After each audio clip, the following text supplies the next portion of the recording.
आपल्या पक्षाच्या संविधानाच्या संदर्भामधला एक विषय सकाळपासून चर्चेत आज या संदर्भामध्ये पक्षाचे प्रवक्ते सरचिटणीस सूरज चव्हाण यांनी अत्यंत व्यवस्थितरित्या खुलासा केलेला आहे. त्याच्यामुळे या विषयावरती अधिक काय माझ्याकडे बोलण्यासारखं नाही. त्यांनी माहितीसह कागदपत्रासह सह्यांसह जे दाखल झालेलं आहे त्याच्याबद्दलची माहिती आपल्याला दिलेली आहे. या विषयावरती योग्य वेळी योग्य वेळेला मी पूर्णपणाचं बोलेन. परंतु तटकरे सर, जे काही सुनेत्रा वहिनींनी पत्र दिलेलं होतं इलेक्शन त्या विषयावरती मी आज काय बोलणार नाही. पक्षांतर्गत बाब आहे. एक मिनिट आहे प्लीज.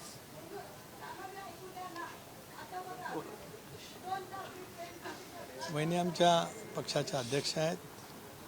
प्रफुल्लभाई भुजबळ साहेब, सुनील तटकरे, धनंजय मुंडे, मुशीफ साहेब, दिलीपराव वळसे पाटील साहेब, पक्षाचे अजून नेते आहेत. आम्ही सगळेजण एकत्रितपणे बसू. आपल्याला कोणाला त्याची चिंता असेल काही कारण नाही.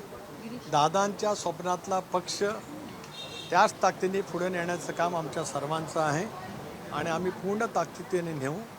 दादांनी ज्या कठोर परिश्रमातून जी निर्णय क्षमता NDA बरोबर जाण्याच्या संदर्भामध्ये प्रखरतेने दाखवली होती, ज्या आत्मविश्वासाने दाखवली, लोकसभेच्या निवडणुकीच्या पराजयाच्या नंतर पुन्हा ज्या आत्मविश्वासाने दादांनी पक्षाचं संघटन आम्हा सर्व सहकाऱ्यांना विश्वासात घेत उभं केलं, त्यामुळे 72% स्ट्रायकिंग रेट राष्ट्रवादी काँग्रेस पक्षाचा राहिला.